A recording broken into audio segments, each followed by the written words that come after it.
Bienvenidos y bienvenidas a Capital Empresa. Hoy, como cada viernes en nuestro programa, hablaremos de talento senior y lo haremos en Capital Senior y de la mano de Oriol Brutau.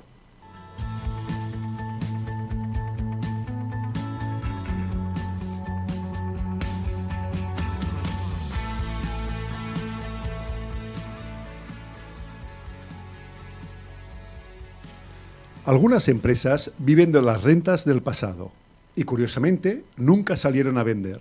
Menuda paradoja, ¿verdad? A día de hoy me sigue sorprendiendo encontrar compañías que, sin apenas actividad comercial, generan ingresos recurrentes de 7 y 8 cifras al año. Estas empresas son raras avis, auténticas excepciones en el mercado. Empresas que lo han hecho tan bien a nivel de operaciones que tomarlas como modelo es un error potencialmente peligroso. Cuando las analizas, siempre hay incógnitas que explican su éxito, aunque no sean evidentes, por ejemplo, decisiones estratégicas acertadas, competidores que cayeron por el camino, oportunidades de negocio bien aprovechadas, innovaciones que llegaron en el momento justo o equipos internos que ejecutan con excelencia. Me quito el sombrero con estas empresas, pero confiar en un escenario de abundancia limitada no parece una estrategia sostenible. En 2024, quien no cuestione constantemente cómo mejorar su modelo de ingresos está jugando con fuego. Por eso, cuando escucho frases como «necesitamos más clientes» o «nuestra parcela de ventas está cubierta», me vienen rápidamente 3 reflexiones a la cabeza. Subestiman el hambre de sus competidores, no comprenden el momento en el que vivimos, se acomodan en una falsa sensación de seguridad.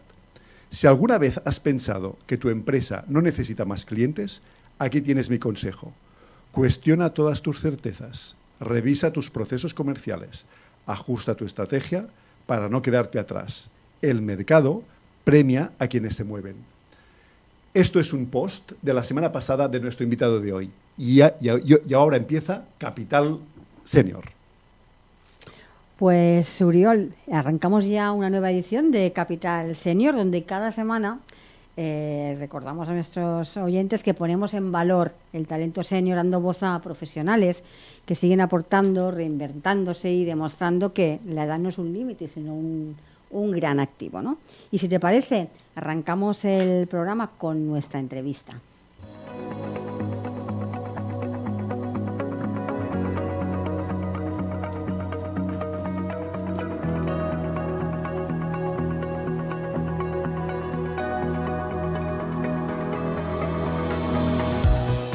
Pues sí, Montse, hoy nos acompaña en el estudio Isidre Turull, autor del post que, aunque entrebancándome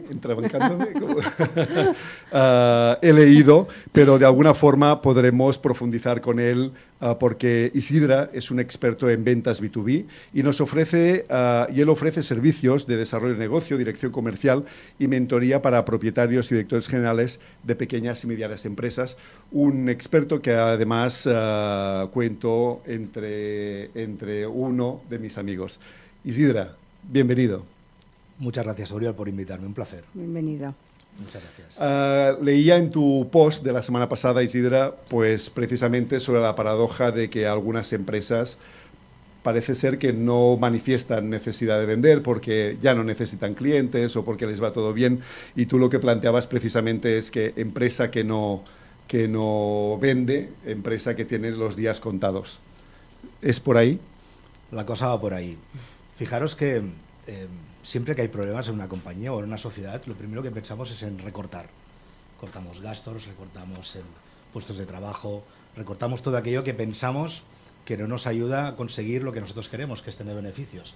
Pero muy poca gente se enfoca en precisamente el pilar contrario, que es hacer crecer esos ingresos, ¿no? Esas ventas que tanto ansiamos y que parecen como allí condenadas al ostracismo en una esquina.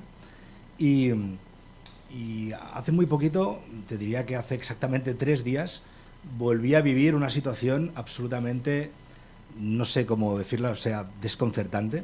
Encontrarme una empresa de 25 millones de euros de tercera generación que nunca había salido a vender.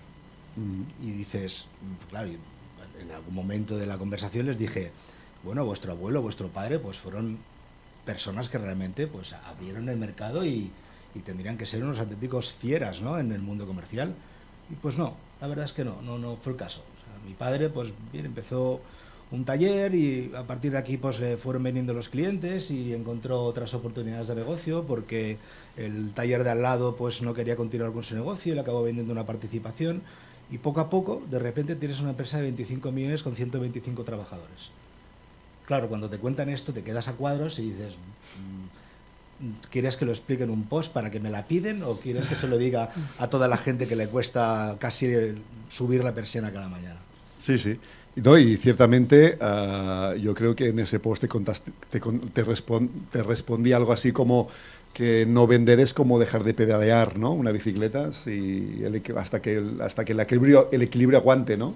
Absolutamente, la analogía ya te dije que era magnífica porque fíjate que el mundo de las ventas, en función de la solución que tengas, si es un producto o un servicio, si es venta compleja o venta más sencilla, lo que llamaríamos venta más impulsiva, aquí lo que te tienes que dar cuenta es que todo tiene un proceso y que hoy que venimos a hablar de Capital Senior, te acabas dando cuenta de que las nuevas generaciones, la gente con 18 o 20 años, que son todos muy marketingianos digitales, no tienen ni idea de vender, pero lo hacen súper bien.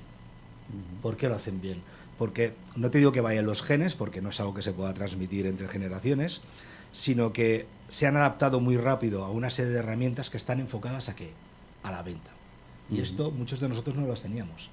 Pero después les haces 4 preguntas, no de los KPIs, que estas palabras les encantan y demás, sino temas de proceso comercial, y no tienen ni idea, no saben hacer ningún cierre.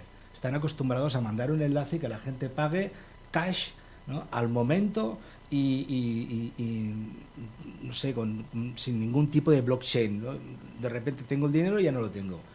No saben lo que es un confirming, no saben lo que es, no sé, un giro a 60 días, ¿no? No saben lo que es pelearse con el banco para constituir un aval. Claro, estas cosas son curiosas y bien, poco a poco pues vamos intentando transmitir los mensajes para que la gente vea que no, la venta no es solo la venta digital, que hay algo más. Bueno, pues mira, te quería preguntarte sobre la evolución tecnológica de la venta, pero antes, aquí como es que estamos en Capital Senior, Senior, lo repito porque a veces me encallo yo hablando de mi propio programa, pero que de nuestro propio programa, pero que de alguna forma, pues me inspiraba esta primera intervención tuya a decirte, oye, ¿por qué no empezamos con la respuesta ¿qué son las ventas? Gran pregunta. ¿O qué es vender? Sí, o qué es vender, ¿no? Estamos en la misma liga. Al final, si lo queremos, a mí me gusta ser de unos y ceros, aunque no vengo del mundo tecnológico.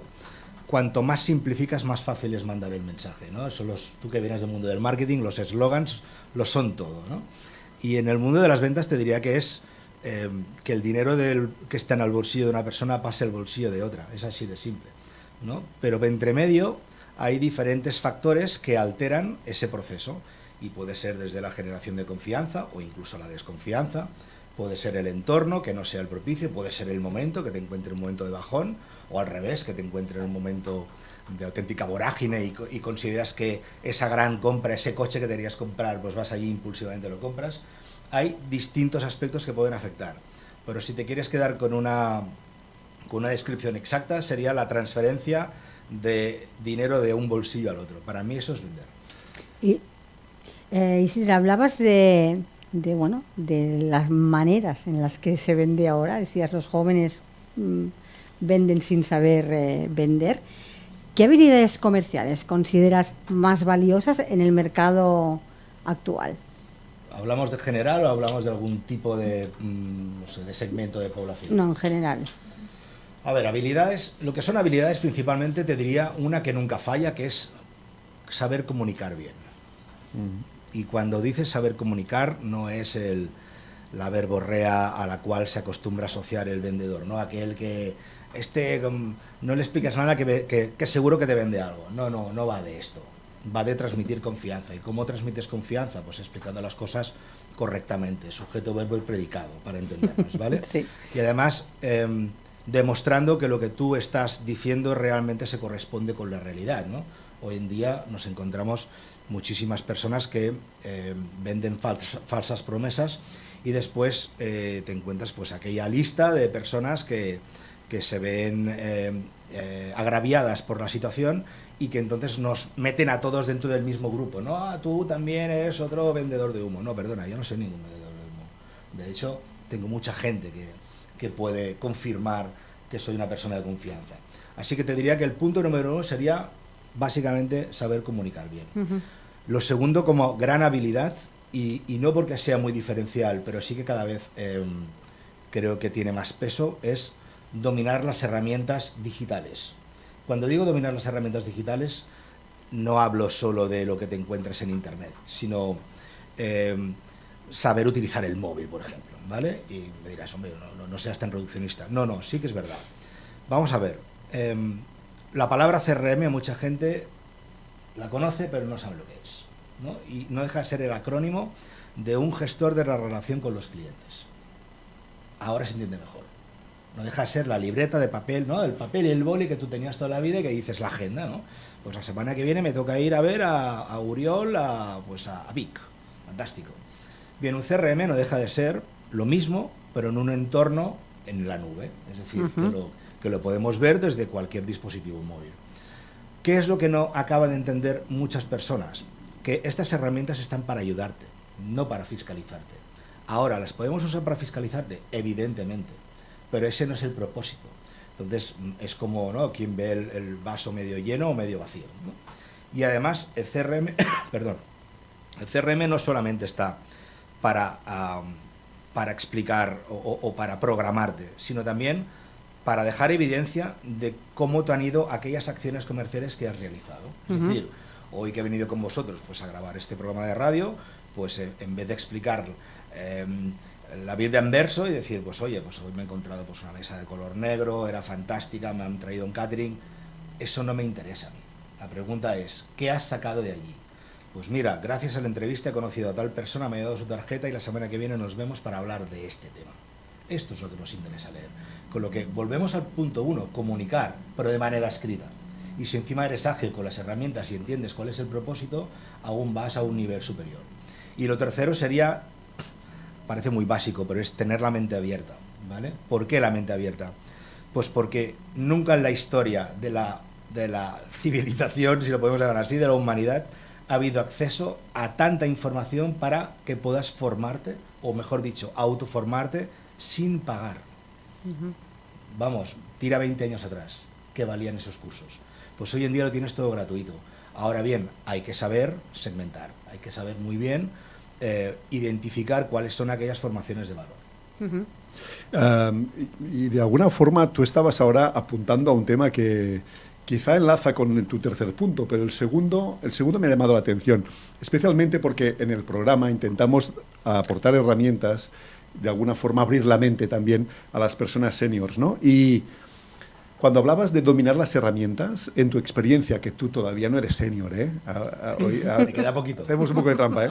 Bueno. Ahí cada uno madura como le da la gana, ¿no? Exactamente. Pero que de alguna forma estas herramientas digitales a las que tú apuntabas como herramientas necesarias para la venta, en tu experiencia, ¿cómo las adoptan los seniors? Es decir, ¿puede ser que a la vez estas herramientas sean un impedimento para que los seniors, las personas pues que no son nativas digitales, esta palabra que decimos, aunque hemos muchas de ellas vivido la disrupción tecnológica, pueden plantear impedimentos para una actividad comercial de venta natural, normal? Buena pregunta. Puedo ser transparente, ¿no? Por favor. Las adoptan mal. Las adoptan mal. Las adoptan mal, pero no por un tema de aptitud con P, sino por un tema de actitud con C. ¿Vale? O sea, hay cierta resistencia, quieres decir que... Absolutamente. O sea, creo que se las miran como, esto no va conmigo. Prefiero la agenda de papel, a la que tú hacías referencia antes. ¿Sí? ¿Esto sucede? Sucede y o sea, digamos que intentamos enmascarar que eso no existe para no hablar mal de determinado segmento de población, pero la realidad es esta. Y más te puedo contar decenas de casos porque afortunadamente cada año piloto algunos procesos de contratación de comerciales y te diría que a lo mejor el 50% de la gente que entra dentro de la oferta, ¿no? que envía su candidatura, acostumbra a ser personas de más de 50 años, 50 años o más. Te das cuenta que que aportan mucho más valor dentro de la propia candidatura, en el sentido de que cuando mandan el currículum ya te hacen un pequeño briefing de quiénes son, es decir, se lo toman más en serio. ¿Por qué? Porque sabe que tienen más limitaciones, ¿sí? Y entonces eso, para una persona que está pilotando un proceso, independientemente de la vida útil que pueda tener esa persona dentro de la compañía, ¿vale? Si tú buscas expertise a personas que realmente resuelvan problemas porque tienen heridas de guerra, que ya llevan muchos años, la persona que tienes que ir a buscar es esa persona de 50 y 55 años, independientemente de lo que te dure, ¿vale?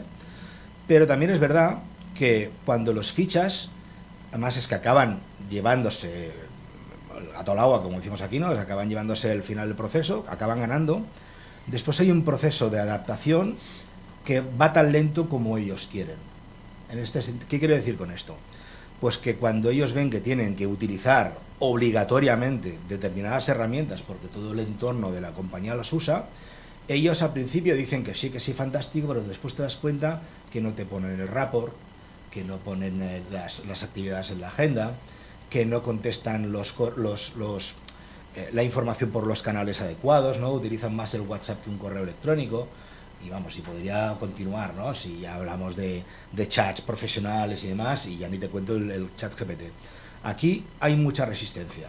Ahora bien, hay algún rara avis, que aunque parezca feo decirlo así, hay personas pues que están dispuestas a que se lo enseñen todo. Y estos es el match perfecto. Persona con gran experiencia, que conoce bien los procesos y que además se adapta a las nuevas tecnologías porque ve que es vivir o morir. O sea, o me adapto o me quedo sin trabajo. Y estos realmente van muy buscados. Ahora, ¿cómo los encuentras? En un proceso es complicado porque todo el mundo parece bueno. Pero hay un tema que es diferencial, hacerles una prueba de nivel. Y ahí aquello es un desastre absoluto. ¿Vale? ¿Por qué? Pues porque es muy frustrante ver que una persona con tantas capacidades no es capaz de utilizar algunas herramientas que son básicas para la compañía. Total, en definitiva, toda formación fuera del ámbito laboral no solo es bienvenida, sino creo que es necesaria. Pero entonces, ¿qué sucede? Que durante nuestra carrera profesional, quizá engañados por una aparente estabilidad del trabajo, donde estamos, de la empresa de toda la vida y tal, no nos preocupamos suficientemente de estar al día, de formarnos, y nos encontramos ante el escollo de ahora tengo que volver a reposicionarme en el ámbito profesional, buscar trabajo de nuevo, sé vender, he vendido toda la vida, o se me da bien las ventas, pero me piden ahora una tecnología a la cual no me he preocupado de formarme. Es decir, dicho de otra forma, la edad senior empieza mucho antes, cuando tú decides estar al día o no y llegar a esa edad formado debidamente y actualizado y preparado, o es que tenemos que correr cuando ya nos coge el toro por ¿cómo? El toro, sí, el toro. Por los cuernos. Gran tema, yo creo que es una gran reflexión. Sí, yo creo que al final tus acciones determinan tu modus vivendi, ¿vale? Es decir, cuando te juntas con personas que desprenden esa aura positiva y acostumbran a haber un binomio entre que son risueños, tienen siempre buenas palabras, ¿no? Tienen un sentido optimista de la vida, y una persona que ves que se adapta a las circunstancias es una persona que seguramente ha sufrido y que sabe que no tiene retorno, con lo que desde el primer momento hace esfuerzos para adaptarse, ¿vale? Pero pensemos, todos tenemos referentes, ¿no? de personas que te dicen, siempre lo hemos hecho así, ¿qué me vas a decir a mí que llevo 30 años haciéndolo? Y le tienes que decir alguna frase lapidaria, pues mira, llevas 30 años haciéndolo mal, ¿vale? Eso les sienta realmente mal, pero les tienes que explicar el por qué. No es para hacerles daño de manera gratuita, sino para mostrarles que bien, te ha funcionado, pero que te funcione para conseguir unos resultados no significa que puedas multiplicar por 10 esos resultados modificando algún mecanismo que en el proceso, ¿no? Al final te acabas dando cuenta que es un tema actitudinal, no es una autolimitación, ¿no? Te tienes que desbloquear tú mismo. De hecho, hay un concepto que es muy de empresa, que quizá Diego un día nos hablará de él o nos habla permanentemente de él, que es la competitividad. Entonces, deberíamos quizá hacer una reflexión sobre, en el plano más personal, más profesional, mantenernos competitivos, ¿no? Constantemente. Es decir, no desactualizarnos, estar siempre al tanto, presentes en el mercado y de alguna forma vivir también en un constante networking, ¿no? Porque, y quizá Montse quería hablarte hoy también del networking, ¿no? Muchos nos imaginamos el networking como una reunión puntual donde aparecen X personas potencialmente clientes y allí nos tomamos unas copas y nos intercambiamos tarjetas, pero quizá el networking es una actividad constante, permanente y de actualización, ¿no? Que nos permite estar actualizados en todo momento. Totalmente. Fíjate que hablas del tema networking y lo acabas interiorizando como algo puntual. Me han invitado o tengo que ir. No es... Cada semana hay algún evento que podría ser de tu interés. ¿Te has informado sobre ellos? ¿Te has trabajado una serie de tarjetas de visita, aunque parezca anacrónico? Porque sí, tú puedes ir con tu QR del LinkedIn y puedes hacer lo que consideres oportuno, pero hay cosas que funcionan siempre. Y es que recuerden tu nombre, ¿no? La gente va a los networkings para intentar vender, porque no lo veis, que nadie quiere, que todo el mundo quiere vender y nadie quiere comprar. Tienes que ir a un networking con la mentalidad de conocer a personas y llevarte el máximo de tarjetas. Yo he sacado proyectos cada año de networkings en los que no darías un duro, ¿vale? Y además, lo dices tú muy bien, acabas cayendo en la conversación banal con la cervecita en la mano y el canapé. Olvídate de las cervezas, ves a conocer a gente.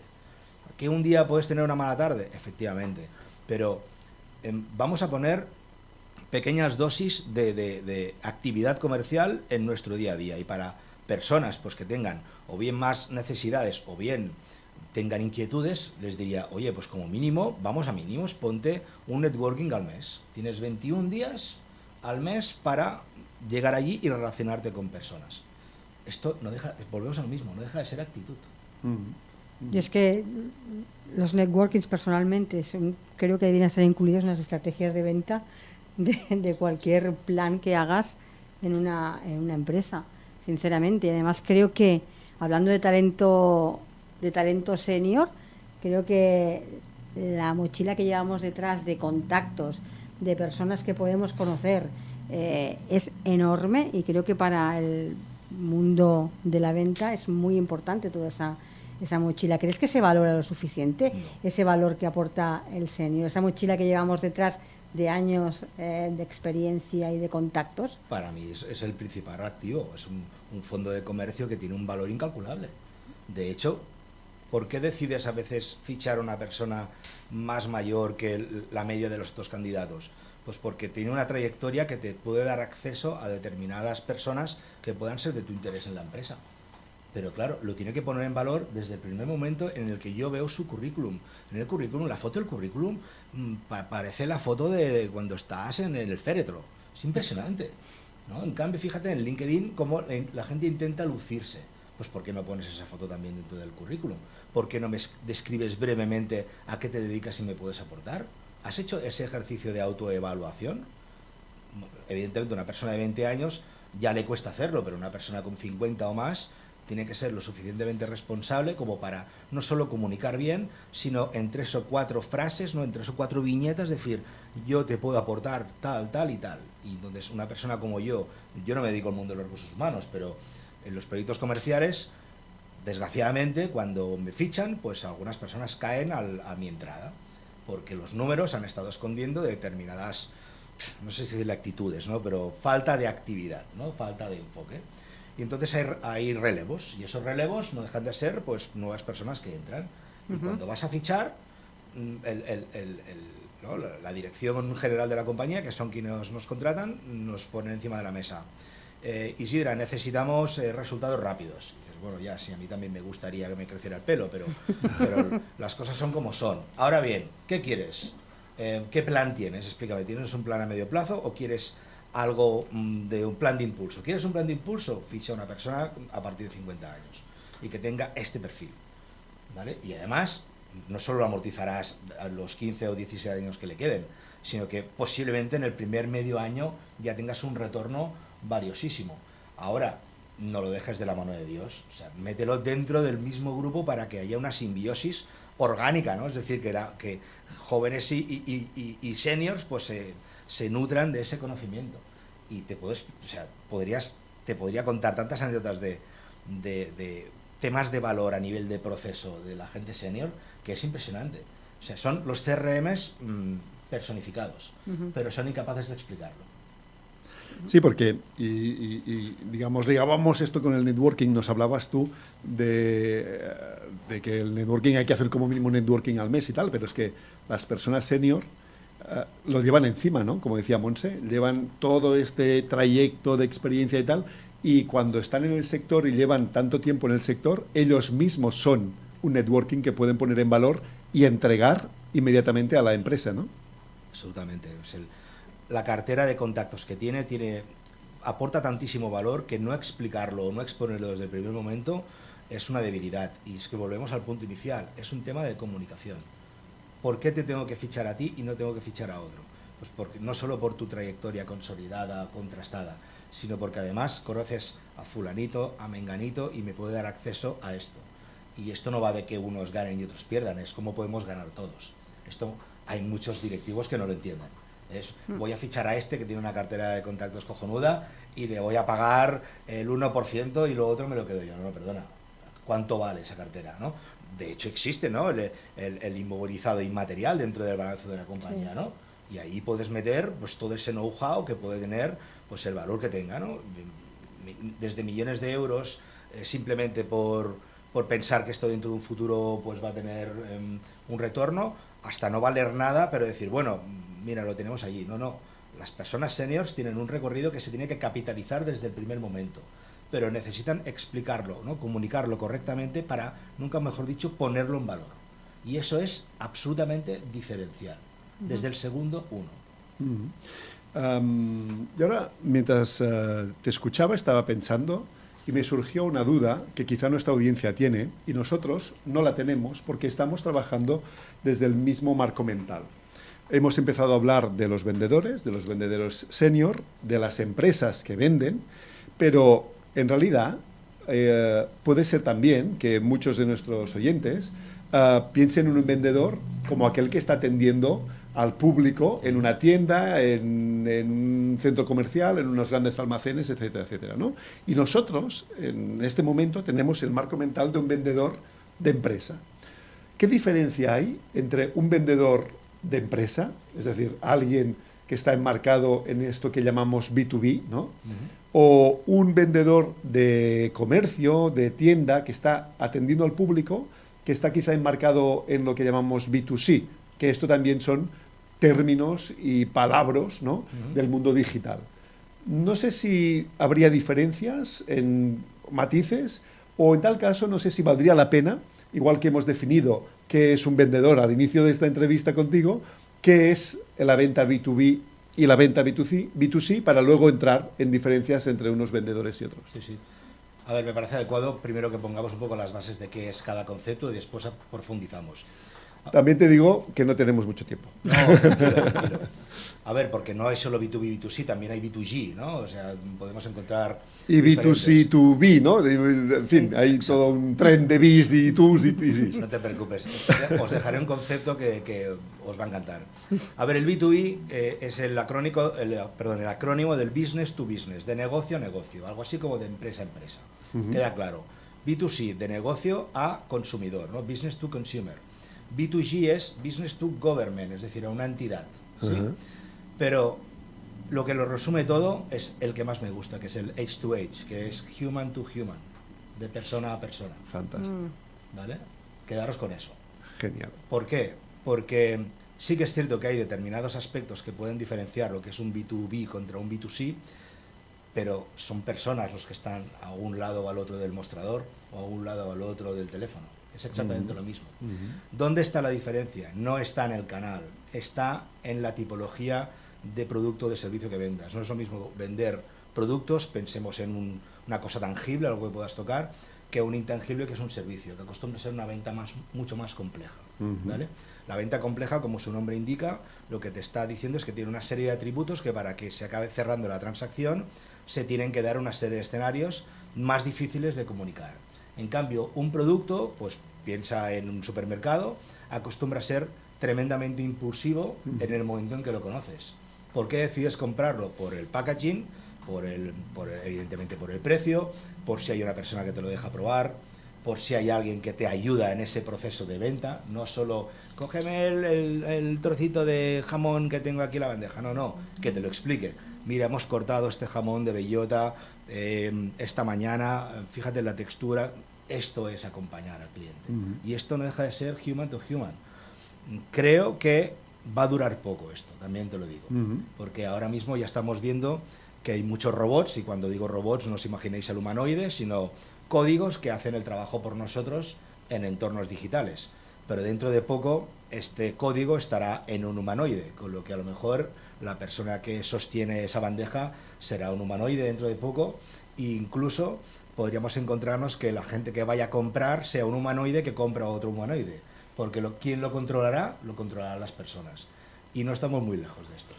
Yo, Montse, Pues, si me permites, tengo que decirte que tenemos que volver a invitar a Isidra, porque en cada respuesta me surgen 3 o 4 preguntas más, pero te lo dejo todo para ti ya. Sí, vamos a tener que acabar aquí porque nos quedamos sin tiempo, Isidra, pero seguramente saldrán estos temas en la tertulia que vamos a tener después.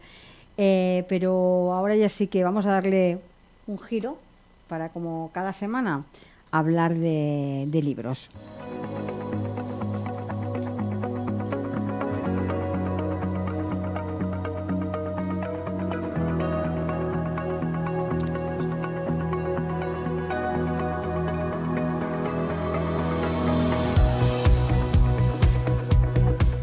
Y como cada semana, pues efectivamente hablamos de libros y tenemos ya aquí a Diego Torres, que nos trae un nuevo libro y que me consta, Diego, que muchos de nuestros oyentes cada semana tienen el deber de ir a buscar ese libro para repasar y para profundizar en tus explicaciones.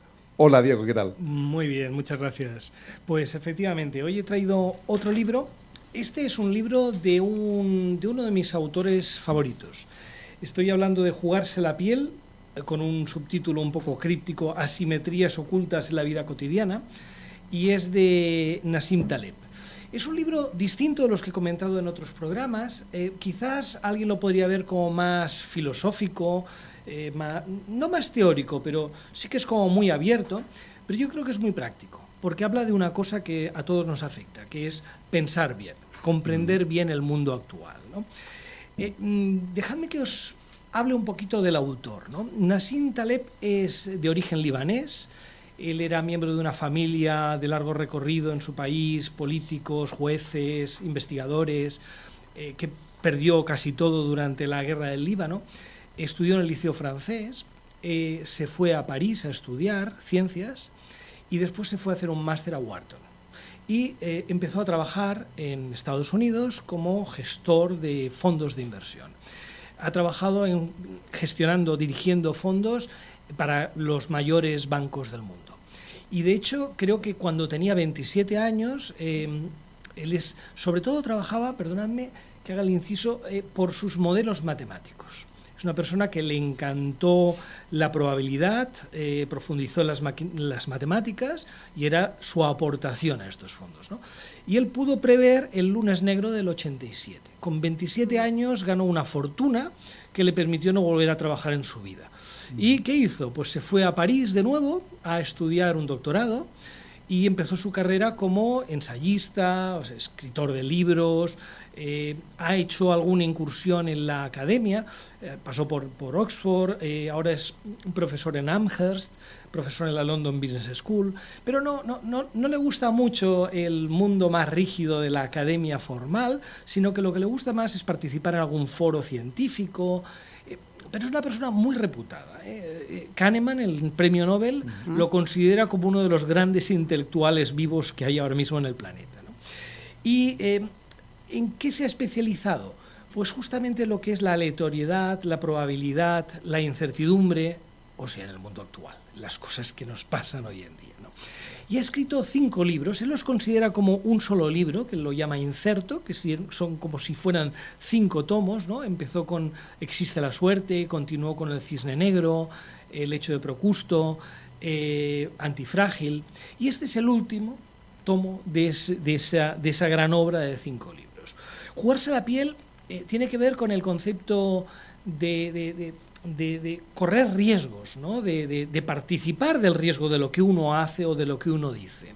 Y su tesis, a ver, también he de decir que se le nota que ya está de vuelta de todo. Es un autor que se mete con un montón de gente, con un montón de cosas, es polémico, le gusta enfrentarse. Y él viene a decir, mira, asumir los riesgos, la responsabilidad de lo que uno hace es muy importante. Y estamos en un mundo en el que parece que nunca ha habido tanta gente que no asume ningún riesgo, influye mucho en lo que pasa y no se hace responsable de nada, ¿no? De hecho, tiene una frase del libro que habla de la maldición de la modernidad es que cada vez estamos más colonizados por una clase de personas cuya capacidad para explicar las cosas supera su capacidad de comprensión. Y habla, en un momento dado menciona la tabla de Hammurabi. Es una tabla escrita en una piedra de basalto que estaba estaba puesta físicamente en una plaza de Babilonia hace 3.800 años, y yo la conocí justamente a los 19 años. Un profesor mío de recursos humanos me habló de la tabla de Hammurabi. Y justamente me dijo, sí, mira, es que estos temas de la autoridad, de la delegación y la responsabilidad no es nada nuevo. Hace 3.800 años en esa tabla está escrito que la autoridad se delega, la responsabilidad no. Pues justamente muchas de las normas que hay en esa tabla tienen que ver con esto. Por ejemplo, Taleb habla de una norma que es, si un constructor construye una casa y se derrumba y mata al propietario, el constructor será ejecutado. O sea, hay que garantizar que la gente sea responsable de sus actos, de la calidad de lo que hace. Aquí es donde Taleb es un poco crítico, ¿no? Dice, este mundo actual está lleno de políticos que a lo mejor ganan elecciones con promesas de las cuales nunca hacen nada y sin embargo no hay coste después. Está lleno de bancos que son tan grandes para quebrar que cuando ganan dinero todo fantástico y cuando quiebran lo rescatan. Está lleno de gestores de fondos que ganan grandes comisiones cuando tienen beneficios, pero no tienen pérdidas. Por lo tanto, el riesgo lo delegan en sus clientes, no lo asumen ellos. Y con estas cosas el mundo no funciona.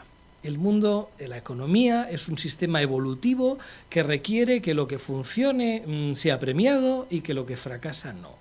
Intuitivamente ya lo hacemos. No nos molesta que un empresario que corre riesgos gane dinero. Lo que nos molesta es que gane dinero alguien que no ha asumido ningún riesgo personal. Todo su trabajo es una cierta advertencia de cuidado qué sociedad construimos y cómo gestionamos la responsabilidad y los riesgos, porque funcionará y será eficaz o no funcionará. De hecho, tiene un término que él es provocador, como os decía.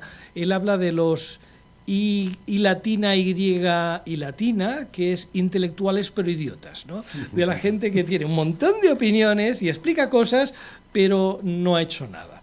Claro, fijaros que habla una persona que ha tenido éxito. Cuando él habla de su forma de entender la probabilidad y el riesgo, no escribe un libro, El cisne negro, y ya está. Es que aplicando eso ha ganado dinero, muchísimo dinero, repetidas veces, ¿no? Creo que os he comentado lo del lunes negro, pero es que cuando volvió a Nueva York creó una empresa y también predijo el crack del 2000 de las .com y volvió a duplicar su fortuna. O sea, es una persona que no lo ha hecho por casualidad una vez, sino que repite ese éxito y le pide a los demás un poco de lo mismo, ¿no? De decir, señores, si ustedes tienen una teoría, juéguenselo. Bueno, de hecho lo que dice es ese jugarse la piel que dice el autor. Él lo considera que es esencial, ¿no?, para la toma de decisiones responsables y conscientes, ¿no?, y éticas, que también nombra ahí. Efectivamente, él es considerado como casi un filósofo, un empírico escéptico, pero es que prácticamente construye una ética alrededor de sus teorías, ¿no? Y esto parece un poco alejado de la realidad de la empresa, pero no lo es. ¿Cuántos ¿no hemos conocido alguna vez algún directivo que lanza grandes planes, después se va de la empresa, se va a otro sitio, es ascendido y después es cuando la empresa sufre las consecuencias de esos planes que no tenían fundamento? Por eso su insistencia en la responsabilidad es necesaria para que las cosas funcionen y la sociedad avance. Porque de alguna forma lo vemos, y yo no sé qué recomendaciones nos brinda el autor en su libro, ¿no? Pero vemos como a menudo hay muchas acciones de las cuales incluso se hacen sabiendo ya que a uno no le van a pasar factura, ¿no? Y cuando como sociedad admitimos esto, porque en realidad esta sociedad que tenemos todos, a veces hablamos de ella como si alguien la hubiese creado, pero la creamos entre nosotros, ¿no? Sí. ¿Qué recomendaciones? ¿Nos deja alguna recomendación, algún augurio para hacia dónde ir como sociedad? Porque No. además entiendo que es común y transversal a todas las sociedades existentes, ¿no? Sí, yo creo que él está hablando de un problema global. Él, repito, no es muy optimista. Él lo que hace es poner el dedo sobre el problema y lo señala. Por ejemplo, hace una advertencia, un comentario que realmente es impresionante. Dice, oye, en la antigüedad los líderes, los reyes, es que iban en primera fila en una guerra. Y son muchos los que han muerto en esa primera línea. Tenían que estar muy convencidos de declarar una guerra. Si estás en un despacho y tú no corres ningún riesgo personal, es muy fácil tomar ciertas decisiones. Si tú vas a sufrirlo, es distinto. Él lo aplica tanto al gobierno, a las grandes empresas, a las pequeñas empresas, a los profesionales. Habla incluso, por ejemplo, de la problemática especial de no emprender, sino trabajar para otro. Y cómo eso, claro, te genera unas dinámicas que a veces puedes acabar aceptando pues cosas que no te gustarían, ¿no? Se puede aplicar a muchas cosas. Él lo deja en ese marco más filosófico, pero de verdad que te hace pensar, y mucho. Hablando de te hace pensar, déjame contar una especie de historia o de chiste o tal que me viene a la memoria cuando Diego nos habla de la responsabilidad, ¿no? Y es esa transición de un jefe a otro, ¿no? Que cuando uno se va y le avisa al nuevo, le dice, mira, aquí te dejo 3 sobres, ¿no? ¿Sabes? Aquello de los 3 sobres. Dice, ay, ¿por qué 3 sobres? Dice, mira, porque si las cosas, la primera vez que te vayan mal, tú abres un primer sobre y allí encontrarás consejos, ¿no? Bueno, al nuevo jefe le va mal la primera vez, abre el primer sobre y dice, échale la culpa a otro.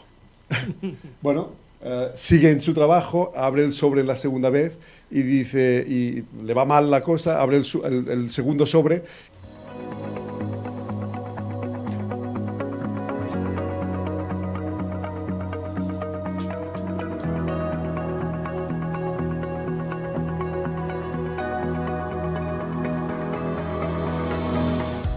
Y bien, pues a la tertulia de hoy, siguiendo con los temas que estábamos hablando con Isidra en la entrevista al inicio del programa, vamos a hablar de emprendimiento. De emprendimiento, aquí hemos señalado B2B después de los 50, pero después de del human be human que nos ha dicho Isidra, no sé cómo denominarlo, pero sí que de emprender en este mundo de las ventas a partir de los 50. Sí, además, Montse, traemos invitados especialistas en bombardear nuestros guiones, ¿no? Sí, bueno. Pero déjame, en tal caso, y aprovechando que estamos todos de tertulia aquí, hacer este match entre el tema de Isidra y de Diego, ¿no? Sobre el emprender en edad senior, pero también como una acción de responsabilidad, ¿no? Diego nos hablaba de que a menudo cuando trabajamos para otro, pues delegamos parte de esta responsabilidad, ¿no? Emprender es a la vez asumir las riendas de tu propio destino, ¿no? Creo que no hay duda de todo ello. De hecho, hace unos días tuve la suerte de asistir a un evento, a un congreso con una ponencia de Ferran Adrià, el fundador del Bulli. Y Ferran Adrià, como decía él, con la edad que tengo puedo decir lo que quiera mientras no hiera ninguna sensibilidad. Y decía, emprender, dejaros de historias, es complicarse la vida. Y no le falta razón. De hecho, Yo ahora mismo estoy sufriendo también un castigo administrativo, por decirlo así, en el que constantemente no paran de llegarte documentación que es imposible de gestionar, porque por mucho que la derives a otra persona que se haga cargo del proceso, al final tienes que estar tú, ¿no? Y te das cuenta que dices, ¿por qué he llegado hasta aquí? ¿Por qué he tomado esta decisión? ¿Por qué me lo ponen todo tan difícil, ¿no? Y bueno, ese tipo de comentarios los haces en momentos bajos, pero también cuando tienes victorias hay que saber saborearlas. Porque emprender es igual en todas partes del mundo o se emprende distinto. Ahora hablabas de esta cosa de la administración, ¿no? Pues habrá países con más legislación, con más facilidades, otros con más complejos. Emprender, podríamos decir que es también una palabra universal desde el punto de vista de fluir. Quizá, Diego, tú, que además de emprendedor, eres profesor. Yo creo que sí, que estamos hablando de un fenómeno global. Lo que pasa es que las culturas influyen mucho. Yo, por ejemplo, tengo una cierta experiencia en Estados Unidos y os diría que lo que más diferente no es que sea más fácil, que lo es. O sea, hay menos burocracia y es más fácil abrir una empresa sin la menor duda. Pero es lo que yo diría que es característicamente distinto es justamente cómo se percibe el fallo. Si un emprendedor allí fracasa, bueno, pues mira, es una mejora en su currículum. Hay un error que sabes que no va a volver a cometer. Y no es un estigma social haber fracasado en un proyecto. Ese es acabado, pero esa persona va a ser válida para hacer otra cosa. En Europa cargamos con mucha más culpa. Y eso nos frena, porque nos hace tener mucho más miedo y hace más difícil emprender. La burocracia nos frena, pero ese estigma cultural del fallo nos frena más todavía. La penalización del error, ¿no? Penaliza mucho aquí el error. Fíjate que en Estados Unidos se habla siempre de cuántas veces te has arruinado, Sí. para determinar realmente cuántas veces has tropezado y has sabido, ¿no?, traspasar al siguiente nivel, ¿no?, y solventar la situación. Estoy muy de acuerdo contigo, no sé si solo en Europa, como mínimo hablemos de España, que es lo más cercano que tenemos. El error es penalizado gravemente. De hecho, no existe la ley de la segunda oportunidad, ¿no? Incluso Hacienda parece que tiene que ser una instancia, Dios Todopoderoso, para que puedan darte esa segunda oportunidad. No sé si en otros sitios existe, pero antes comentabas si es fácil emprender en una latitud o en otra. Creo que hay un estudio del Banco Mundial que compara el coste que tiene el procedimiento para abrir una compañía. Y España era de las peor situadas a nivel mundial, de los 200 no sé cuántos países. De las primeras, evidentemente, pues estaba Estados Unidos, que puede abrir la sociedad desde aquí si yo quiero y la puedo tener esta tarde, ¿no?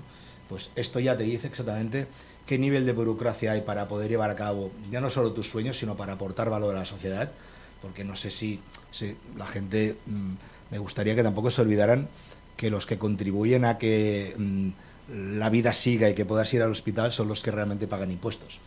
Y entre ellos me veo yo claramente, ¿no? Y las compañías no solo dan puestos de trabajo, sino también contribuyen a la sociedad, pues generando riqueza para estas organizaciones, ¿no?, para estas entidades públicas. Y si hablamos de emprendedores y nos focalizamos en emprendedores seniors, ¿cuáles son los mayores retos a los que se enfrentan en este sector? En este sector. Sí, porque Sí, puede haber un también. emprendimiento en senior, ¿no? Sí. También, es Sí. decir, cuando estás fuera del mercado laboral, Sí, quizá exacto. la mejor solución sea emprender. Estos son los mejores. Son los mejores. Mejores. Creo que en algún programa ha salido, ¿verdad, Diego?, que alguna estadística dice que Sí. a partir de los 50, las empresas fundadas por seniors, por personas con experiencia, triunfan más. Estos te pintan la Tienen más cara éxito. antes de que tú digas buenos días. Porque como ya tienen una experiencia muy consolidada, no solo saben los protocolos, sino que además saben diferenciar qué es lo que realmente aporta valor y qué es lo que no aporta. Y entonces, ese nivel de comunicación del que hablábamos, cuando necesitan levantar capital o atraer determinados clientes o trabajar determinadas oportunidades, ellos saben muy bien cuáles son las teclas que tienen que tocar. Lo que sí que es cierto es que a determinada edad ya cuesta mucho más meterse en harina, y entonces a lo mejor por probabilidad te encuentras muchos menos emprendedores, pero los que hay son realmente buenos, Bueno, de hecho, hablando del proceso y de los ciclos de emprendimiento, si podríamos determinar que tiene ciclos, un emprendimiento, pero esos 2 primeros años de validación del producto, esos luego posteriores 2 años ya de ver cómo el mercado te recompensa, ¿no? Te aporta valor a través de este intercambio y tal, podríamos decir que una persona de 55 años tiene intactos este periodo de primeros 10 años de sacar un emprendimiento adelante, ¿no? Sí, y además vinculándolo con el libro que acabamos de comentar, fijaros que muchas veces para un senior que emprende es la oportunidad de poner la piel en el juego. O sea, ha aprendido a lo largo de su vida profesional que determinadas formas de hacer en sus empresas donde ha trabajado a lo mejor no es como le gustaría hacerlo, que se debería hacer de otra manera. Pues emprender es justo la oportunidad de ponerlo a prueba y de asumir esa responsabilidad de yo digo esto y hago esto mismo, ¿no? Y eso es muy satisfactorio. Incluso lo vinculo con otro libro que comentábamos hace algunas semanas, la importancia de ser muy bueno en lo que haces. Cuando tú has sabido desarrollar una habilidad profesional y eres muy bueno en aquello, es un momento perfecto para emprender. Y esto normalmente es más fácil que se produzca en una persona senior que no en una persona que está empezando su carrera profesional. Sí, sí. Y emprender requiere sí o sí de un proceso de venta, ¿no? Porque emprender sin vender posiblemente no exista. De hecho, ya que os ha gustado tanto el human to human, te voy a dejar una cosa, que es lapidaria además, que es que sin clientes no hay empresa. Y parece que nos olvidamos, ¿no? Siempre estamos pensando en el proceso productivo, que si la innovación, que si el proceso para tal, para cual, vale, pero ¿has salido a vender, sí o no? Porque si no traes dinero, esto no funciona. Todo esto no existe, ¿no?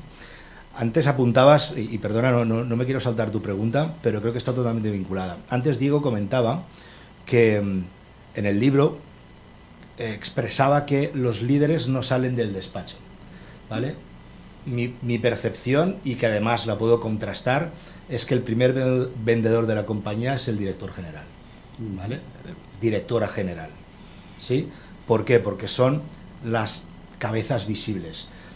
Podemos encontrar 3 millones de ejemplos y siempre acabaremos con los mismos, que si Steve Jobs, que si Bill Gates, que si Elon Musk. Sí, pero ¿qué hacen ellos en esas presentaciones de producto? Son la cara visible de la compañía. Tú le compras a ese señor. Después vas a la tienda y te encuentras lo que ese señor te ha dicho. No te ha prometido nada que no sea verdad, ¿vale? Pues cualquier director general que se precie tiene que salir del despacho, airearse más allá de los problemas que tenga en casa y conocer a quién le da de comer. Es así de simple, ¿vale? Entonces, vinculado a si es básico vender para emprender, es que es un binomio indivisible. O sea, si no piensas... La gente tiene un problema a la hora de crear su plan de negocio, que es que, más como yo he trabajado muchos años en el mundo de la consultoría estratégica de Big Four, por decirlo así, era yo quien creaba esos planes de negocio que no servían absolutamente para nada, ¿no? Porque estaban vinculados al barril Berent y demás, y hoy estaba a 50, mañana a 200, con lo que no servía de nada, ¿vale? Lo que te das cuenta es que un plan de negocio no tiene sentido si antes, aparte del MVP y haberlo contrastado, si no tienes los primeros clientes, lo que se llama atracción. O sea, tienes que ir a vendérselo, aunque sea la vecina del quinto. Da igual. Si no te lo compran es que no es bueno. Si no te lo compran es que no lo comunicas bien.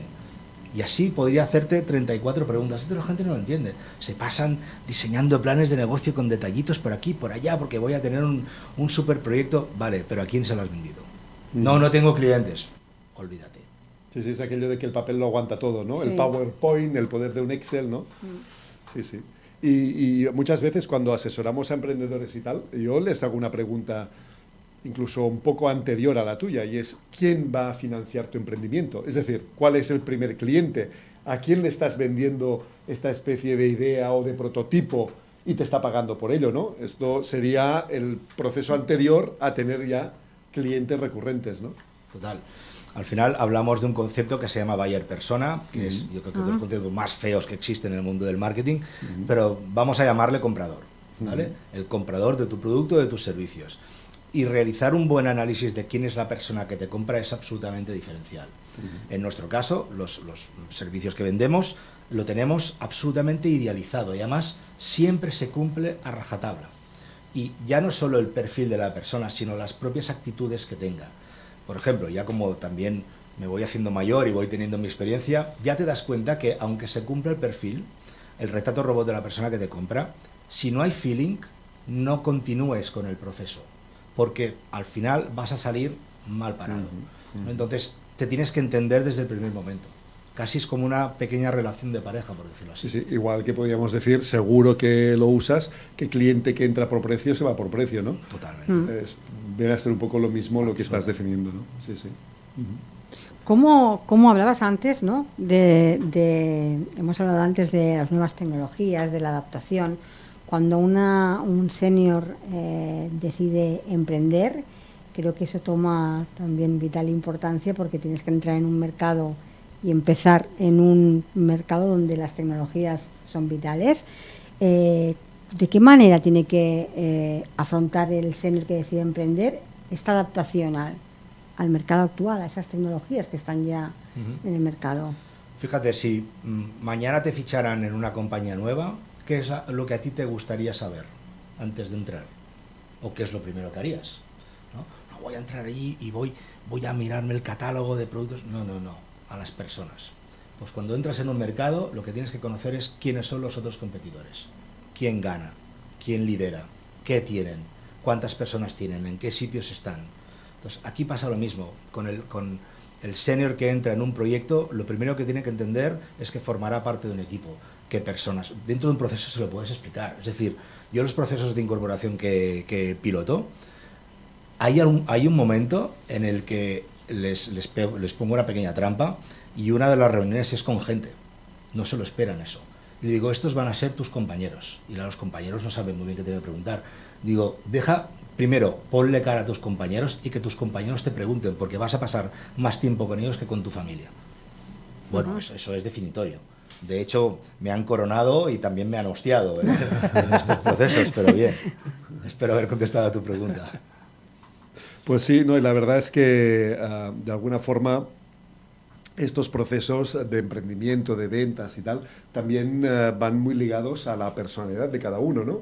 Yo me imagino que para ser vendedor tienes que ser antes vendedor que ser vendedor. No sé si me explico.